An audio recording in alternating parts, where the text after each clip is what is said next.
Convido você a abrir a palavra do Senhor em Apocalipse, na sequência que estamos tendo aqui no livro de Apocalipse, agora no capítulo de número 13.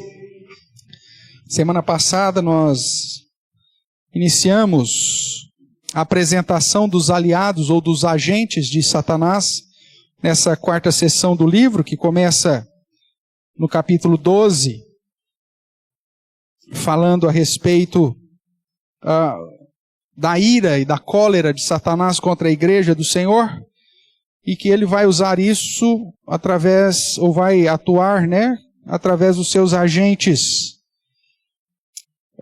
E vimos na semana passada, no capítulo 13, de 1 a 10, que o primeiro agente ou aliado de Satanás para perseguir a igreja é o sistema governamental político, o sistema das nações, através da besta que emerge do mar, que tem todas as características de todos os impérios de todas as épocas. Por isso é feito um paralelo aqui com as profecias de Daniel, falando sobre, semelhante ao leopardo, o urso, o leão e a própria fera, ou a própria besta. Hoje, nós vamos continuar aí, dando sequência ao capítulo 13, lendo a partir do verso 11, e indo até o final do capítulo. Eu convido os irmãos a acompanhar a leitura que farei. Diz assim a palavra do nosso Deus: Vi ainda outra besta emergir da terra, possuía 2 chifres, parecendo cordeiro, mas falava como dragão.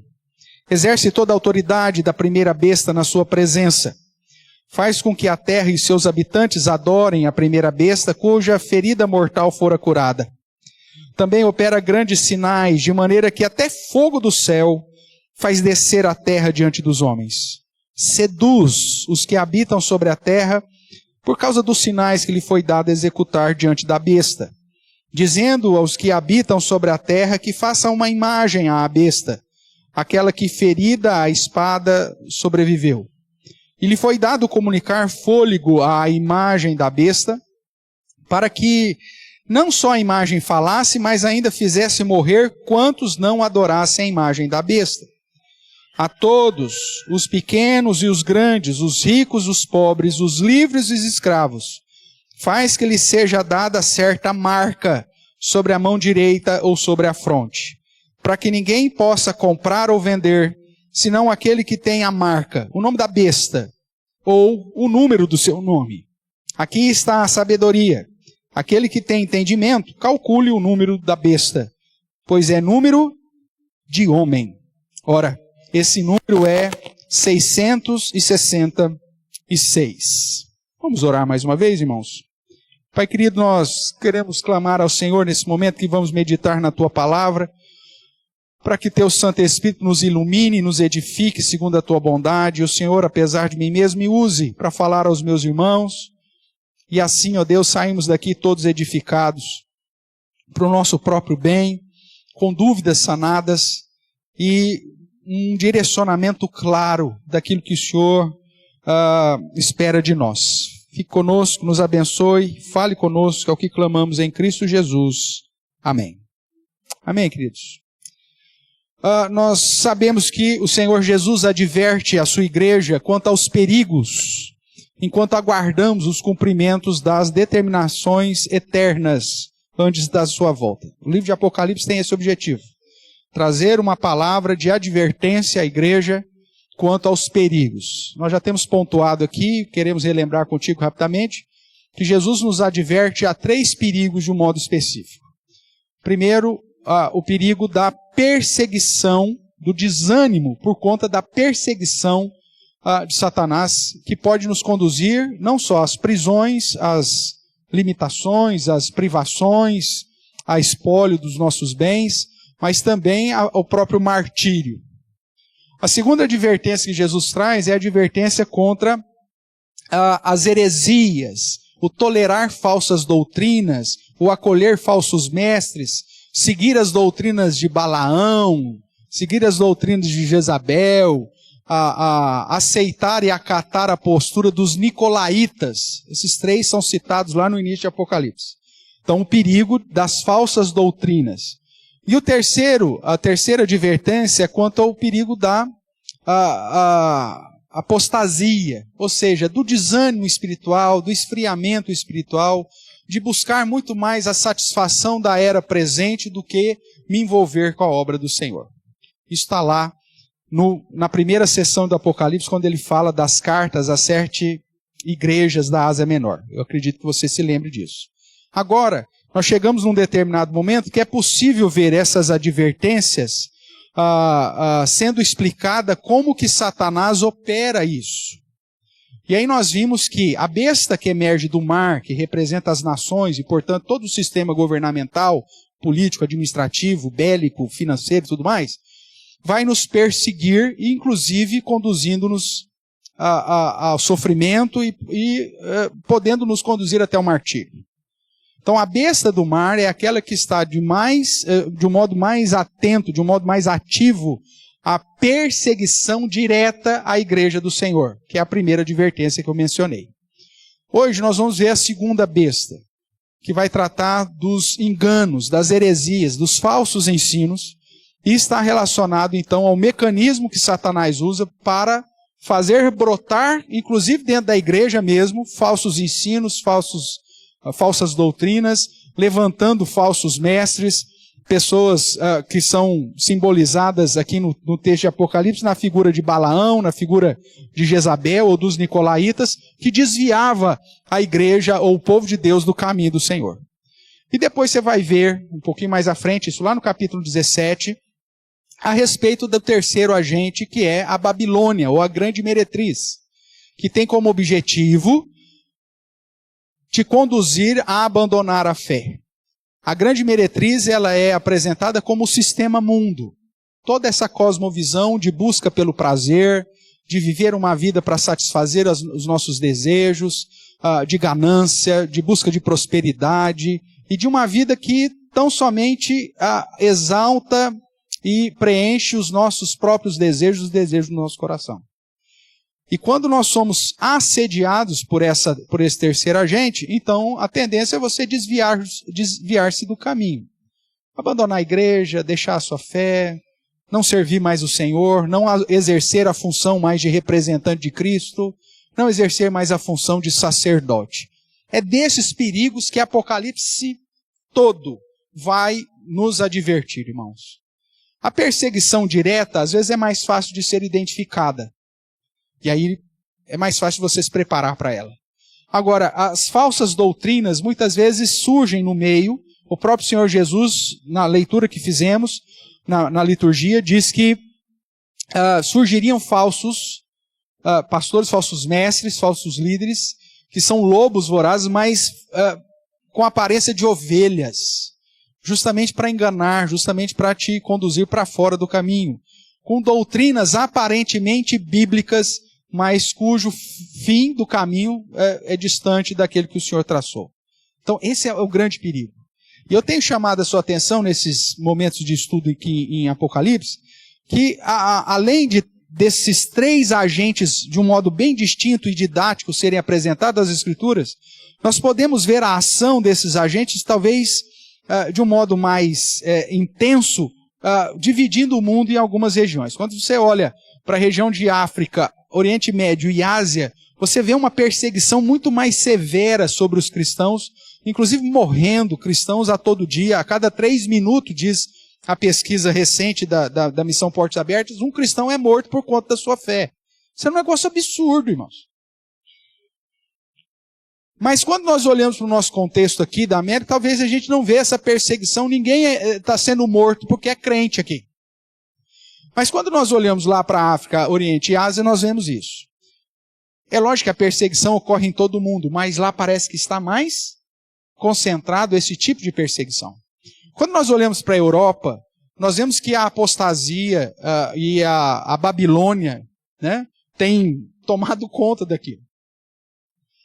O liberalismo, o pragmatismo, as ideologias que surgem a toda hora, têm conduzido a igreja cristã praticamente a morrer em todo o continente europeu. As igrejas históricas se transformaram em bares, boates e tantas outras instituições. A igreja presbiteriana da Escócia, que é a primeira igreja presbiteriana, foi ali que surgiu o presbiterianismo, que está ali então como igreja oficial, ela não produz praticamente mais nada. Os pastores são funcionários públicos, e muitos deles nem crentes são. São apenas funcionários que cumprem um calendário litúrgico. E não só ali, eu contei para você uma visita que fiz na Islândia, e nós tivemos a oportunidade de ir numa das igrejas lá, e nós chegamos, e o secretário disse que seria impossível o pastor nos receber. E aí, questionando um pouco mais, mas o que aconteceu? Ele está doente? Não, ele estava bêbado. Só por isso que ele não podia receber, ele estava tão embriagado que não tinha condições de nos receber. Essa é a realidade de uma igreja que abraça o mundo, de um contexto de que abraça a Babilônia. E quando nós olhamos para o nosso contexto aqui de América, irmãos, e eu tenho chamado a sua atenção um pouquinho mais para olhar o nosso país, o que nós temos produzido de falsas igrejas e falsas doutrinas, de heresias, é um negócio absurdo. Eu acho que nem Satanás esperava tanto. Porque é algo extremamente insólito. Nunca se produziu tanta besteira teológica como tem se produzido no nosso país. E não tem lugar nenhum no mundo surgido tantas igrejas, denominações, sem base nenhuma escriturística, com um monte de práticas que você fala assim, não é possível que alguém consegue seguir esse tipo de linha de raciocínio. Mas a Bíblia, desde o primeiro século, irmãos, nos exorta a esses perigos. E parece que a igreja está adormecida. Hoje, então, diante dessa situação, nós vemos que Jesus fala que a mulher, que aqui representa a igreja, e os crentes, os descendentes da mulher, que são aqueles que guardam a palavra de Deus e têm o testemunho de Jesus, tem como missão propagar o evangelho, que como nós já estudamos, sai vencendo para vencer, mas que como consequência desse serviço a Deus, sofrerá uma perseguição severa do dragão, através dos seus aliados, o BBB, a besta do mar, a besta da terra e a Babilônia. Não é coincidência não, porque esse último BBB aí, e o B da Babilônia, é aquilo que o próprio programa sintetiza. Não tem nada de bom naquilo para você. Porque ele exalta somente tudo aquilo que o mundo coloca como um padrão de sucesso. Busca pela riqueza, um dinheiro fácil, com festas, bebedeiras, sexo e droga à vontade, televisionado, como se fosse um padrão de sucesso para os nossos jovens. É disso que nós estamos falando. Nós estamos lutando contra isso. Nós somos alvos da oposição disso tudo. Então nós vimos, irmãos, que o nosso inimigo, o dragão, ele é poderoso. É a antiga serpente, o diabo, Satanás, é assim que ele é apresentado. Ou seja, ele é um adversário, acusador, sedutor. Para não deixar dúvidas, então a palavra de Deus apresenta a relação do dragão com todas essas explicações e dizendo que ele está com muita cólera e que ele vem nos perseguir. É isso que trata o final do capítulo 12. Mas a grande questão que começamos a tratar semana passada é: como que o diabo age? Como que ele persegue a igreja e os crentes? Através de quem? Como que ele opera? Qual o poder que ele tem, inclusive sobre nós? Tudo isso é respondido nos próximos capítulos. Capítulo 13, capítulo 14 e depois um pouquinho mais à frente no capítulo 17. E diz esses capítulos que ele usa os seus aliados ou seus agentes, como já identificamos, a besta do mar, a besta da terra e a grande meretriz ou a Babilônia. Os dois primeiros estão aqui no capítulo 13. E o último aliado é mencionado no capítulo 14, mas só vai ser tratado de um modo mais claro no capítulo 17. Caminhando aqui no contexto, irmãos, nós vemos que no capítulo 13, de 1 a 10, nos é apresentado, portanto, o primeiro aliado do dragão, que é a besta que emerge das nações, a besta que emerge da terra. Que, como vimos, refere-se a todo o poder político, governamental, administrativo, econômico, bélico, legislativo e judicial que as nações possuem. E que esse sistema recebeu o poder do próprio dragão para confrontar a Deus e perseguir a igreja e os crentes. Sejam com leis, sejam com punições, sejam com privações, sejam com prisões e com morte. Nos versos subsequentes do capítulo 13, o que lemos hoje, nós vemos então o registro do segundo aliado, apresentado como a besta, uma fera, um monstro, que surgiu da terra. Você já se familiarizou com essas expressões de Apocalipse, afinal de contas estamos já no capítulo 13, que habitantes da terra refere-se aos homens ímpios. Lembra disso? Eu chamei a sua atenção em alguns momentos nos sermões passados. Nós crentes somos aqueles que guardam o testemunho, guardam a palavra de Deus e o testemunho de Jesus. E os habitantes da terra são todos aqueles que recebem os flagelos de Deus, inclusive, e que obedecem o Senhor das nações. Tudo bem? Então, quando se fala habitante da terra, refere-se a homem. E quando se fala de besta que emerge da terra, não está falando mais das nações, mas está falando dos homens. É uma fera, uma besta que emerge dos anseios dos homens. Está relacionada às coisas dos homens.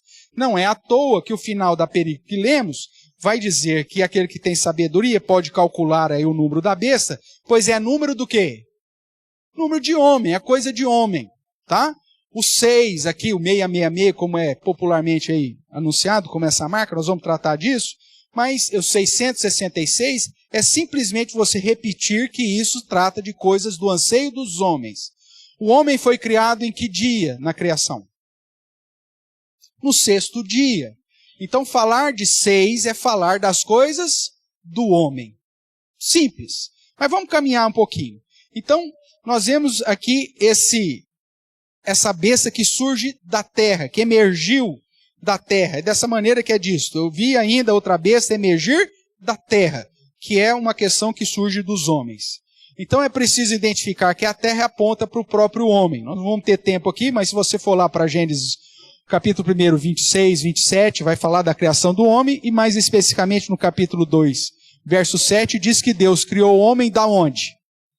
Do pó da terra. A besta que emerge da terra é a besta que emerge do meio dos homens e que sai do anseio desses homens. O que é confirmado aqui em Apocalipse 13, 18, como eu já disse, é coisa de homem. Tudo bem? Tendo isso em mente, facilita um pouco mais para você se identificar essa besta aí.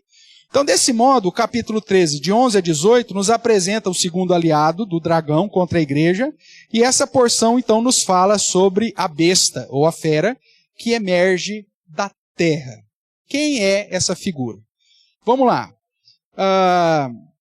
Para entendermos melhor aí a comparação, é inevitável, né? Quando você pega a primeira besta, a besta do mar, e a besta da terra. A primeira besta, a besta do mar, volta lá para capítulo 13, verso 1, diz assim: vi emergir do mar uma besta que tinha o quê? 10 chifres. Volta para o capítulo 13, verso 11. Vi ainda outra besta emergir da terra e possuía quantos chifres? 2. Nós vimos que chifres refere-se à autoridade, a poder. Quanto mais chifre, mais poder. A primeira besta, que trata das nações, obviamente tem muito mais poder do que o homem. Por isso a besta que emerge do homem tem menos poder do que a besta que emerge das nações, do mar. Só que quando essa besta que emerge do homem está na presença das nações, quando você pega um Zé Ruela e faz dele presidente da nação, esse Zé Ruela que surge dos anseios anticristãos, que tem lá 2 chifres, agora ele se empodera com os 10 chifres da nação. E o cara que era um Zé Ruela qualquer, né, que não tinha cuidado nem com o seu EPI, agora se transforma num responsável da nação e ele tem autoridade, inclusive, extra-nação, fora da nação. Tudo bem? Você, se amanhã depois chegar numa posição de líder de uma nação, você vai se revestir de toda a autoridade que aquela nação possui. Mas enquanto você não está em nenhuma posição de autoridade na nação, mesmo que você seja um anticristo, né, porque é isso que é a figura da besta da terra, que está preocupado com os anseios dos homens, você tem uma autoridade inferior à nação. Ficou claro aqui? Ótimo. Então, essa comparação que o texto bíblico nos faz. A segunda besta, então, ela tem poder, mas um poder inferior às nações. E apesar de quando estão juntas, são poderosas e às vezes até interdependentes. Porque o fato de você assumir uma posição de autoridade nas nações, e amanhã depois você não é mais o presidente, você saiu dessa posição de autoridade das 10 chifres das nações, você volta a ter 2 chifrinhos só. Só que pelo fato de você ter passado por lá, isso já te coloca numa posição diferenciada dos outros 2 chifres que existem por aí. Tudo bem? Então, dito isso, a segunda besta, ela exerce inclusive autoridade através da primeira. Para ela conseguir a autoridade de todas as pessoas, ela precisa assumir o poder da primeira besta. Ela precisa vir para o sistema governamental que está reinante na época. Ele tem que se tornar rei, ele tem que se tornar presidente, ele tem que se tornar primeiro-ministro, ele tem que se tornar alguém de autoridade, ele precisa de um juiz, ele precisa ser alguém de posição elevada dentro do sistema governamental, jurídico, legislativo, administrativo, bélico e por aí vai. Tudo bem? É isso que nós estamos tratando. Então, um detalhe importante é que aqui, quando expressa da realidade dessa besta, está aí no verso 11 ainda, que além de falar que ela tem 2 chifres, ela dá a aparência dessa besta. E isso aqui é determinante para nós identificarmos. Então o que ele diz aí? Vi ainda outra besta emergir da terra, possuía 2 chifres, parecendo cordeiro. Quem que é o cordeiro na Bíblia? Ou em Apocalipse?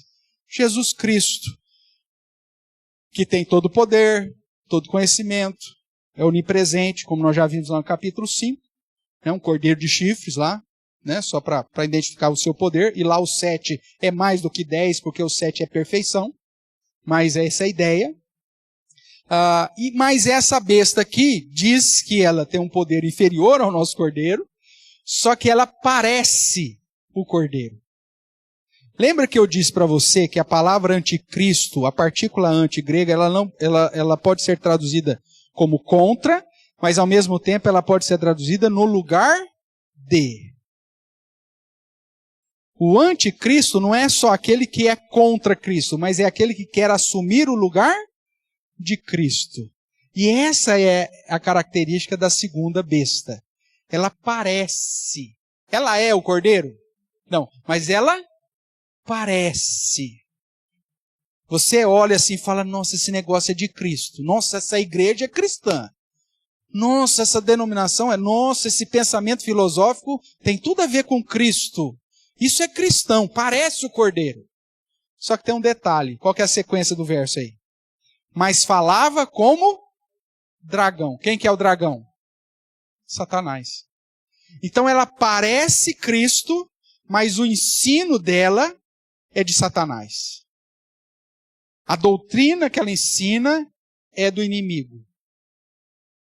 Ela se apresenta como cordeiro, como igreja, como povo de Deus, só que a prática, o que ela fala, o que ela ensina, o que ela externa, por mais bonito que pareça ser, porque parece o cordeiro, te conduz segundo o padrão do dragão. E esse é o grande problema dessa igreja. Lembra que eu falei da apatia espiritual, da perseguição e do perigo das heresias, que Jesus fala lá nos capítulos iniciais de Apocalipse? As heresias vão ser produzidas por essa besta aqui, por esta fera, que tem poder, que agregado às nações amplifica o seu poder, que parece, mas não é. Ok? Então vamos caminhar mais um pouco. Falsos ensinos, manipulação da verdade, é isso que está aí no verso 11, né? Quando diz que parece o cordeiro, mas não fala como dragão. E ele faz isso através de grandes sinais diante dos homens. Verso 13. Também opera grandes sinais, de maneira que até fogo do céu faz descer a terra diante dos homens.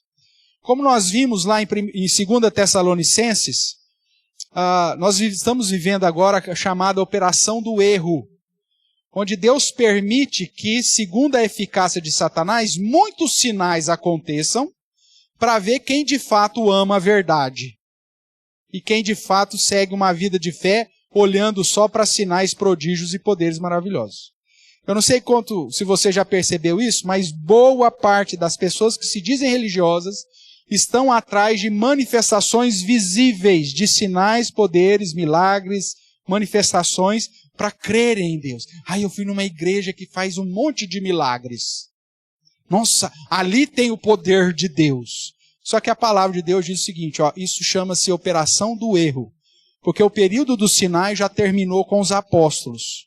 Os sinais hoje são operados segundo a eficácia de Satanás para enganar, inclusive, aqueles que não amam a verdade, que não amam a palavra e que não amam o próprio Cristo. E nós vemos que eles operam esses sinais segundo a segunda besta aqui. Porque ela opera grandes sinais ao ponto de derramar fogo do céu. No contexto do Antigo Testamento, só quem mandou fogo do céu, irmãos? Só Deus. Mandou fogo do céu quando aplicou a sua justiça sobre Sodoma e Gomorra. Mandou fogo do céu quando trouxe a sua palavra para o seu povo. E mandou fogo do céu quando, através do profeta Elias, aniquilou os profetas de Baal. Lembra disso? No período que aniquilou os profetas, mandando fogo e queimando lá os holocaustos, que os caras tinham mandado água em cima, e somente com fogo vindo do céu, aquilo lá foi queimado. Lembra disso? Então, no Antigo Testamento, esses sinais de mandar fogo do céu eram algo exclusivo de quem? De Deus. Agora é algo exclusivo de quem? De Satanás. Grandes sinais, ao ponto de mandar fogo do céu. O que ele está querendo dizer é uma hipérbole dizendo, vão acontecer muitos sinais, prodígios, poderes miraculosos, mas não se engane. Parece que é do cordeiro, mas o ensino é do dragão. E as pessoas vão começar a seguir essas igrejas, seguir esses falsos ensinos, seguir essas seitas, seguir os ensinamentos da besta que emerge da terra, porque elas estão ali maravilhadas com os grandes sinais. Jesus já disse para Tomé, bem-aventurado aqueles que não viram e creram. A nossa fé não está pautada naquilo que nós vemos, irmãos, mas naquilo que nós cremos e pela verdade. Cuidado. Pastor, significa que Deus não opera milagres hoje? Não, não estou dizendo isso. Deus responde às nossas orações e opera poderosamente milagres em nossa vida. Basta você orar. Mas não existe mais a figura, ninguém que vai exercer milagres na vida de ninguém. Não existe mais aquele que, como os apóstolos, tinha o dom de curar, cuja sombra passava e as pessoas eram curadas. Ou quando o lenço de Paulo era aplicado sobre as pessoas e as pessoas eram curadas. Esse período finaliza porque era credencial de apostolado. A Bíblia vai dizer que Paulo deu prova das suas credenciais, com sinais e poderes miraculosos. Terminou o período apostólico, não tem mais esses sinais. Afinal de contas, irmãos, se você for estudar seriamente a Bíblia, você vai ver que apenas em 3 momentos da história da humanidade ocorreram sinais. Com Moisés, onde teve o sinal para falar para o povo, olha, Deus é que está me mandando, Moisés e Josué. Depois, quando o povo desvia, com Elias e Eliseu. E o terceiro momento da história que ocorre os sinais, inclusive para servir de confirmação da palavra, Jesus vai dizer isso, com Jesus e os apóstolos. Morreram os apóstolos, acabou esse período.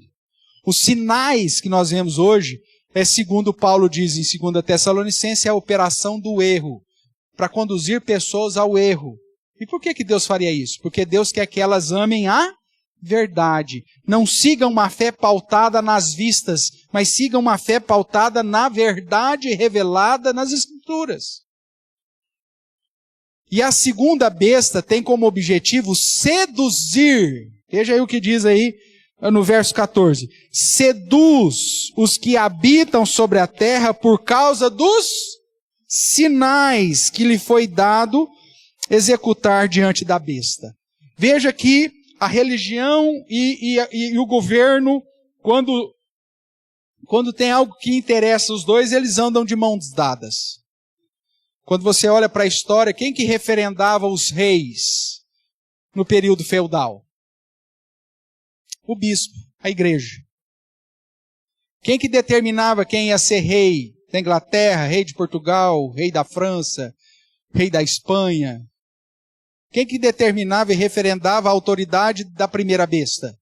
A segunda, através de sinais, que hipoteticamente vinham de Deus, para fazer com que as pessoas, os habitantes da terra, adorassem o governo, adorassem o rei, adorassem aquele que assumiu a primeira besta. É disso que Apocalipse está falando, irmãos. E por isso que Apocalipse foi escrito lá no primeiro século, porque pegou todas essas eras que historicamente nós já conhecemos como históricas e que apontavam para a igreja, uma falsa igreja, referendando a autoridade dos governos, e alguns governos, inclusive, tiranos. A maioria deles. Ok? Então, cuidado. Tem aparência de cordeiro, mas fala como o dragão. A primeira característica, então, que nós podemos reforçar a respeito da segunda besta, é que ela exerce a função de enganar e seduzir pelo ensino.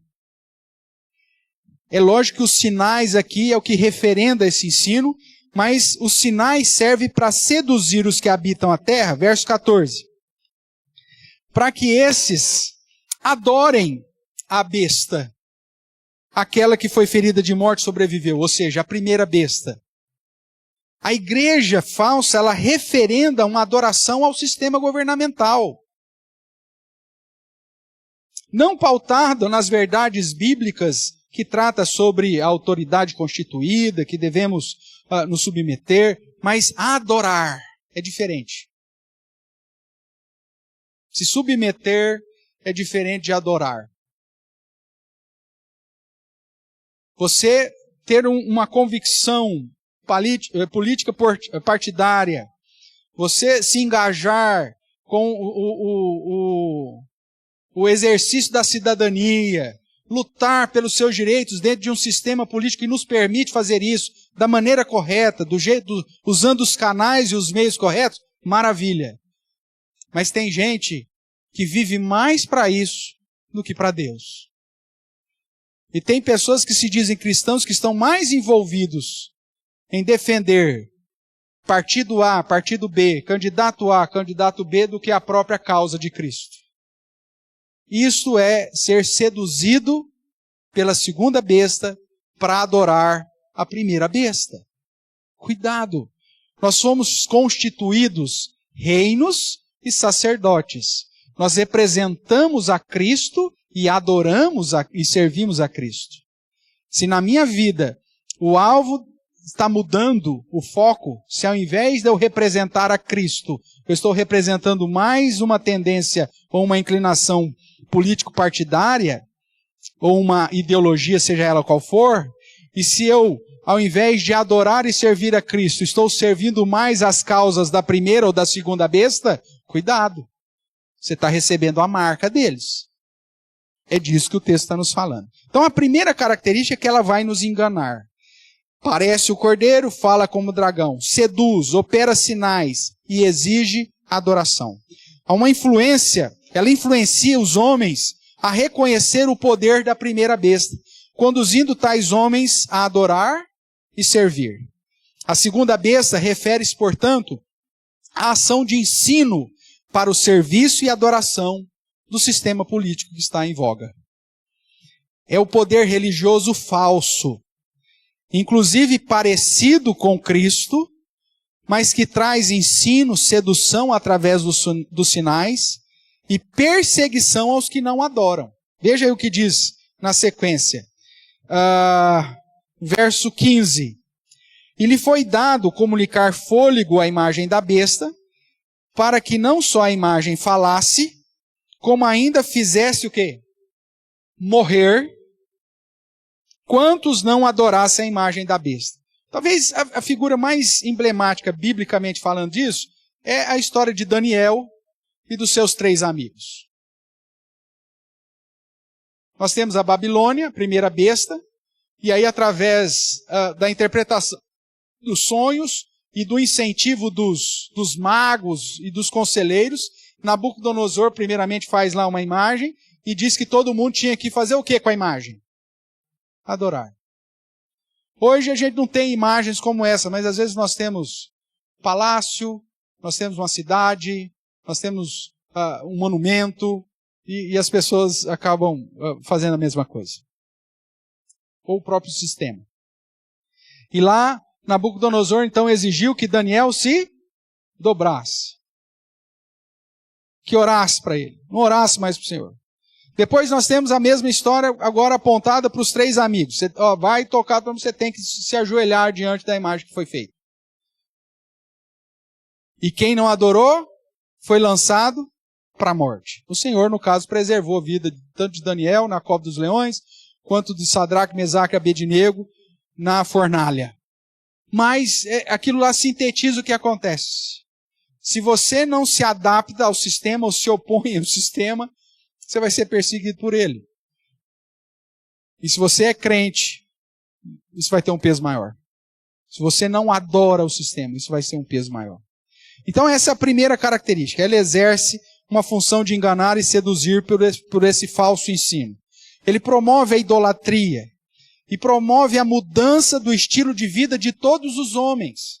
Veja aí o verso 16. A influência da religião, irmãos, está sobre todos os homens. Verso 16 diz, a todos, os pequenos e os grandes, os ricos e pobres, livres e escravos. Faz que lhe seja dada certa marca sobre a mão ou sobre a fronte. Ou seja, a mudança do pensamento é produzida pelas falsas religiões, pelas falsas ideologias, pelas filosofias que surgem dos homens. Besta que emerge da terra, besta que emerge dos homens. Não se trata apenas de religião, filosofias, ideologias, ou tudo aquilo que o homem produz e que o conduz a servir a si mesmo ou qualquer outra coisa que não seja o nosso Deus. A segunda característica, irmãos, que nós vemos da besta que emerge da terra, é que ela tem autoridade junto da primeira besta. Ela se referenda à autoridade. É aquilo que nós falamos. A igreja é que estabelecia e que coroava os reis. É ela que acaba referendando a autoridade da primeira. E o verso 12 diz que ela exerce toda a autoridade da primeira besta na sua presença. Essa autoridade, quando estão juntas, é para referendar a primeira besta. Enquanto esta, ou seja, a primeira besta, exerce o governo, a segunda exerce o ensino, uma influência sobre os homens através dos grandes sinais. A segunda besta, irmãos, refere-se à ação de ensino religioso para servir e adorar a primeira besta, através de um referendar de autoridade, a nomeações de reis, a manipulação, a união de estados e igreja, o apoio a sistemas governamentais, seja através da falsa religião, seja através das filosofias, seja através de ideologias, seja através da manipulação de massas. A igreja acaba, ou a falsa religião acaba exercendo essa função. E se ela não tem o objetivo de representar a Cristo, de servir e adorar a Cristo, ela conduz à adoração da primeira besta. Irmãos, hoje está acontecendo alguma coisa? Alguém precisa ir embora? Está passando mal? Isso está difícil, hein? Não está sossegando, gente. Pelo amor de Deus. Está acontecendo alguma coisa? Os diáconos? Precisa parar o culto para atender alguém? Então ninguém mais sai, por favor. Se não está tendo nenhum problema, irmão, se você não está passando mal, se estiver passando mal, fala os diáconos me avisam. Agora, hoje, o ciricutico está além da conta. Desde antes de começar o culto. Você chega no culto, nós estamos passando ensaio, entra e fica quietinho em oração. Mas fica vendendo peixe, atrapalha quem está passando som, quem está querendo ouvir se está isso. auxilia a adoração. É responsabilidade sua, meu Deus. Há um infeliz aqui que preparou o sermão e está com o tempo limitado, porque hoje tem ceia, tem recepção de não sei o quê, que está com a cabeça a mil, não consegue se concentrar porque fica levantando e passando gente toda hora, não sossega, pelo amor de Deus. Aconteceu alguma coisa? Sim ou não? Não, né? Os diáconos, aconteceu algum problema? Alguém tem que levar, alguém tem que ir embora? Já, então tudo bem. Posso seguir? Alguém mais precisa sair? Alguém mais precisa de socorro? Por favor, terceiro ponto. Olhando para Apocalipse capítulo 13, irmãos, a terceira característica da segunda besta é que ela opera a ludibriação do estilo de vida. Ela muda o seu jeito de pensar. No verso 16 diz que ela faz isso sobre todos, né? Seja pequeno, seja grande, seja rico, seja pobre, seja livre, seja escravo. Todo mundo tem uma religiosidade. Você já observou isso? Todo mundo tem. Todo mundo está aprisionado, de certa forma, a algum ensino, alguma cosmovisão religiosa. Isso aprisiona. Se não é a falsa, se não é a verdadeira religião, isso aprisiona. E ela vai fazer isso através de uma marca. E esse ponto aqui, nós já estudamos em outros momentos, é extremamente importante para você não sair falando aí de besteira sobre essa marca, que é mais um engano da segunda besta. Tem gente que não se preocupa com a marca da besta, porque ela acha, é um chip que vai colocar. É o código de barra que vai tatuar. É quando a gente tatuar, fazer uma tatuagem na testa escrito 666, ou então tatuar na mão 666. E esse é o grande engano de Satanás em relação à marca da besta. Porque você pode já estar marcado e nem sabe. Então presta atenção no que significa a marca da besta. Então, segundo o verso 16, faz que lhe seja dada certa marca sobre a mão direita e sobre a fronte. A marca, o nome da besta, ou o número do seu nome, vai dizer aí mais no verso 17. Então nós vemos que a segunda besta, através do engano, parecendo o cordeiro, mas com as palavras do dragão, ludibria com falsos sinais, segundo a eficácia de Satanás, como nós vimos lá em 2 Tessalonicenses capítulo 2. E ele faz isso para marcar a mão direita e a fronte dos homens de todas as idades e classes sociais. Todos. Pequenos, grandes, ricos, pobres, livres e escravos. O que se trata disso? Eu preciso agora da sua ajuda. Abra a sua Bíblia lá em Deuteronômio capítulo 6.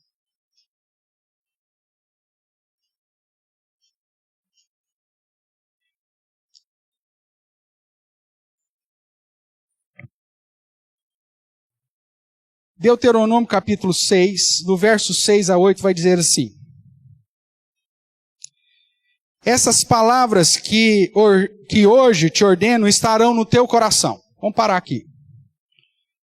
Deus está trazendo a palavra para o povo de Deus e está falando, essas palavras que ordeno estejam no teu coração. O que você tem que fazer? Você tem que pegar um papelzinho, abrir o seu peito e colocar dentro do seu coração?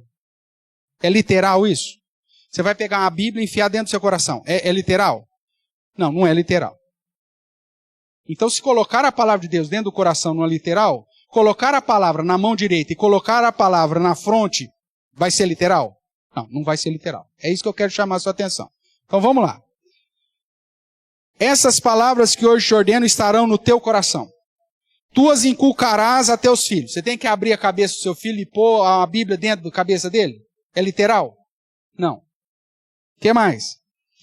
E delas falarás assentado em tua casa, andando pelo caminho, ao deitar-te, ao levantar. Também atarás como sinal na tua mão. Você vai enrolar ela na tua mão? É isso que significa isso? Da mesma forma que você tem que colocar ela dentro do seu coração? Literal? É assim? Não, não é. O que mais que diz? Também tu atarás como sinal na tua mão e terão por frontal entre os seus olhos. Você tem que fazer como judeu? Escrever lá, pôr numa caixinha e pendurar uma caixinha no meio da testa? É disso que a Bíblia está falando? É óbvio que não, irmãos. É óbvio que não. Veja o que diz ainda o capítulo 11, verso 18, de Deuteronômio.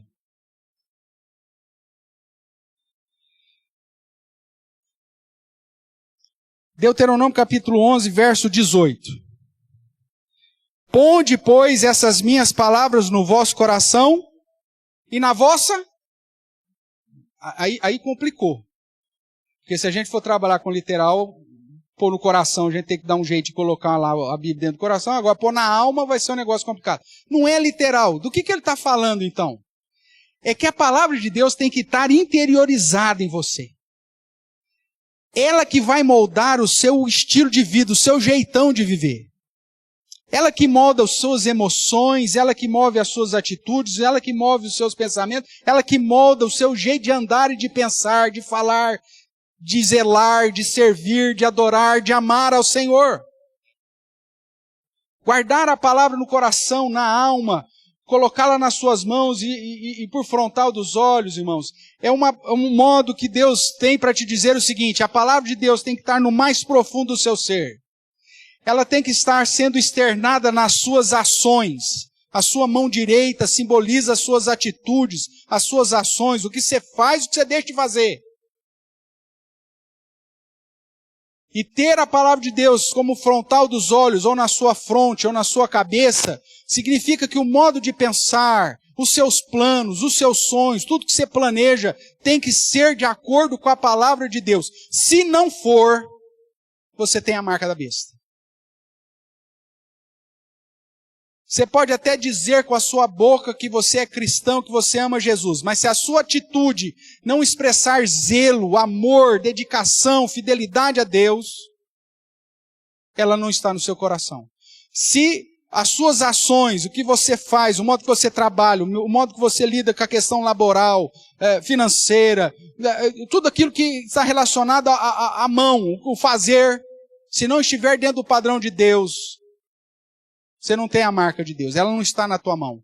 E se o modo de pensar, se você se inclina para pensamentos que são contrários aos padrões bíblicos, aos padrões cristãos, as ideologias contrárias ao padrão de Cristo, então na verdade você pode dizer que é crente, mas você já recebeu a marca da besta. Se você se diz cristão e ao mesmo tempo é defensor de ideologias que a gente tem aprendido por aí. Se você diz que é cristão, mas tem defendido a prática de aborto, seja lá de qual forma for. Se você é cristão e tem pensado e votado em partidos e em bestas da primeira besta, que professam práticas contrárias à preservação da vida, a manutenção de uma família que, como Deus instituiu, e dentro de um padrão que a Bíblia expressa de andar em justiça, bom siso, retidão e com prudência, então você, para não chamar de besta, tem a marca da besta.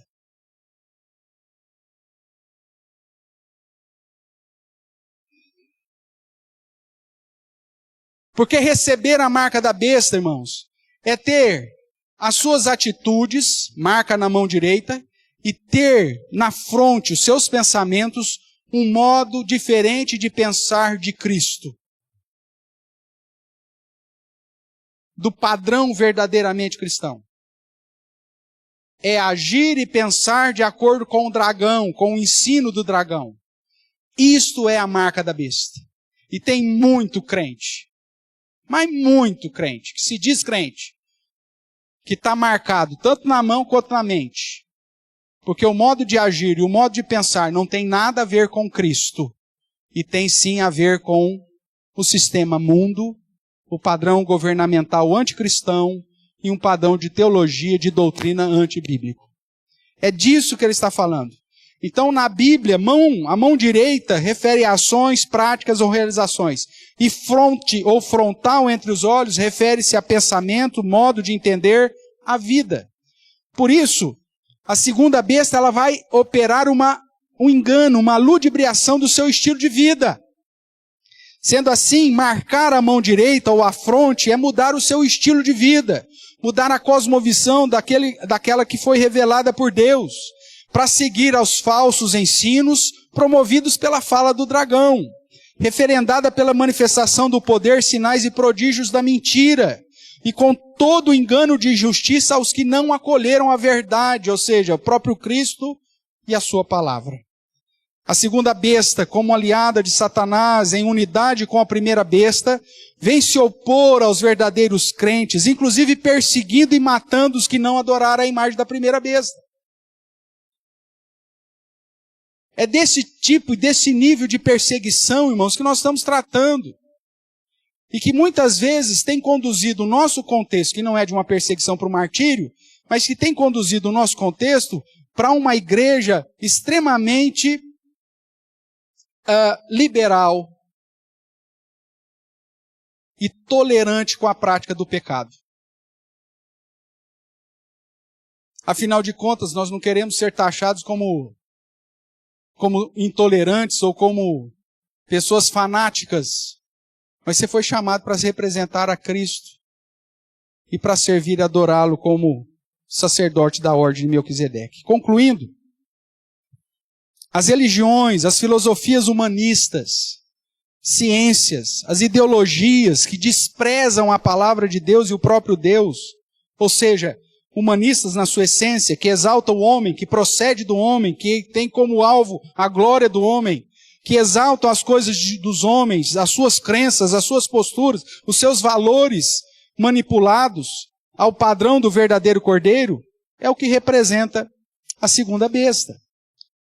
As falsas religiões, as distorções doutrinárias, as filosofias, ideologias que confrontam as verdades reveladas na Bíblia e perseguem os que amam tais verdades, os falsos profetas, os falsos mestres, os falsos pastores, os falsos líderes religiosos, os falsos professores e defensores de uma ciência destituída do teísmo, são a personificação da segunda besta. O iníquo que diz servir a Deus em mentira. Assim, como Jesus nos advertiu, como igreja, devemos perseverar e sermos achados fiéis, sabendo que temos que tomar cuidado com a perseguição e o martírio, uma ação mais direta da besta do mar, as falsas doutrinas e heresias, uma ação mais direta da besta da terra, e da apostasia e do desânimo espiritual produzidos pela Babilônia. Os três agentes ou aliados do diabo são instrumentos para aplicar a ação do adversário, o sedutor deste mundo e perseguidor da verdadeira igreja, que são aqueles que já foram marcados com o selo de Deus. Há um paralelo interessante em Apocalipse, capítulo 7, dá uma olhadinha aí comigo, por favor. Capítulo 7 de Apocalipse, capítulo 3, nos é dito assim, versículo 3, melhor dizendo, diz assim, Apocalipse, capítulo 7, verso 3.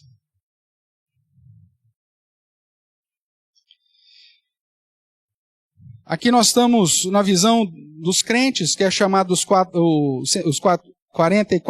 144 mil, e o verso 2 vai dizer, vi outro anjo que subia do nascer do sol, tendo o quê? O selo. O selo é aquele instrumento para selar, tá? Não o selo da carta, que talvez você esteja acostumado. O selo de Deus é aquele mecanismo que era usado, inclusive, para selar os escravos, algo de metal, como a gente sela animal hoje, né? Hoje não faz mais isso, então é o brinco. Mas antigamente se usava uma marca. Esse é um instrumento. Um anjo tinha esse instrumento, o selo do Deus vivo, e clamou em grande voz aos 4 anjos, aqueles que foram dados a fazer dano à terra e ao mar, aos homens e às nações, entenda disso, dizendo, não danifiqueis nem a terra, nem o mar, nem as árvores, até selarmos na fronte, quem? Os servos do nosso Deus.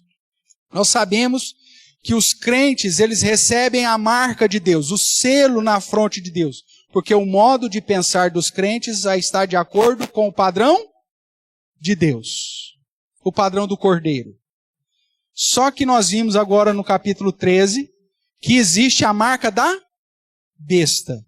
que é segundo o engano de Satanás e que muda o seu modo de realizar as coisas e o seu modo de pensar. Isso é a marca da besta. Ou você tem a marca de Deus na fronte, ou você tem a marca da besta.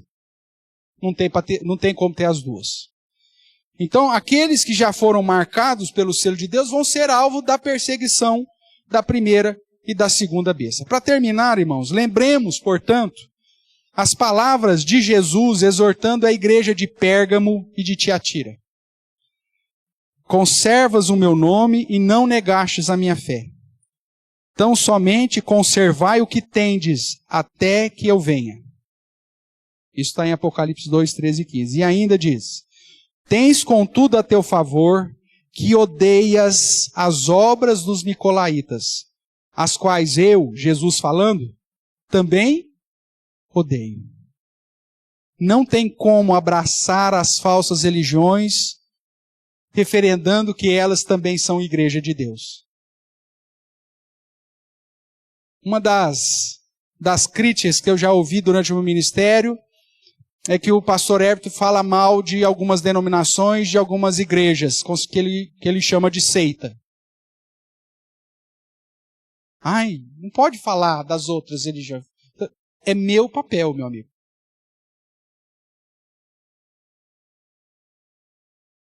Eu tenho que te auxiliar a identificar a segunda besta. Que tem a aparência do cordeiro, mas não é. Que parece igreja, mas não é.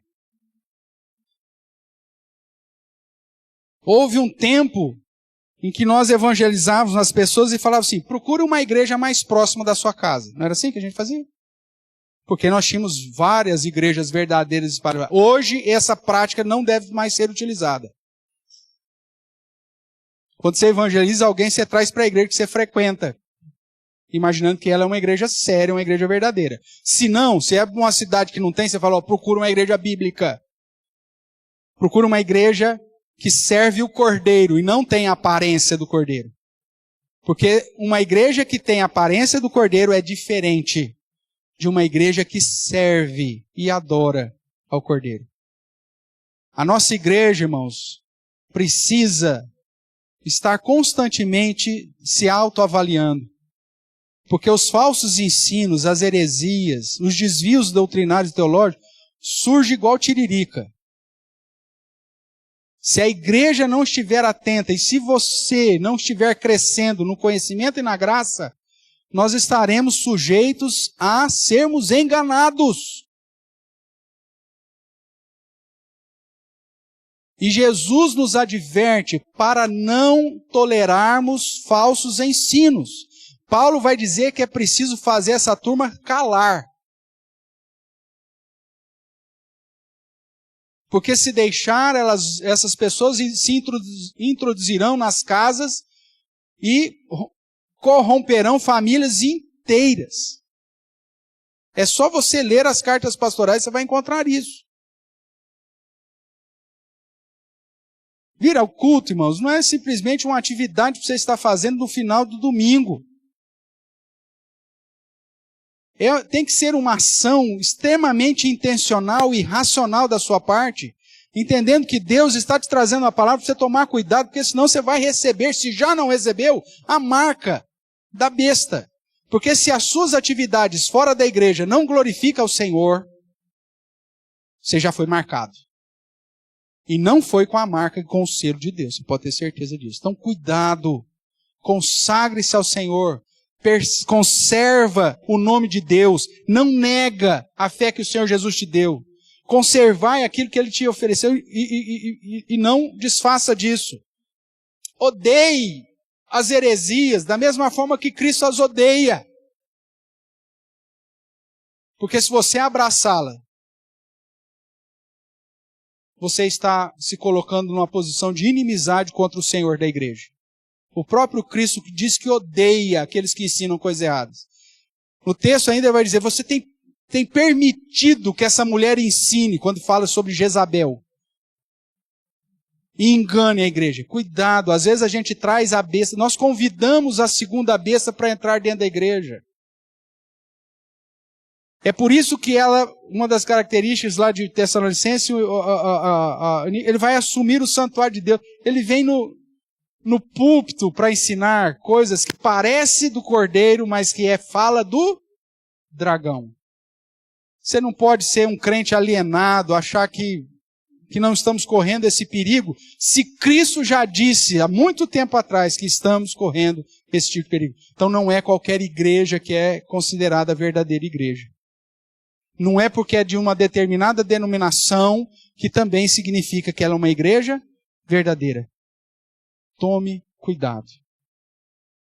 Que o Senhor assim tenha misericórdia de nós. Eu quero terminar o meu sermão dessa noite lendo com você 2 Timóteo.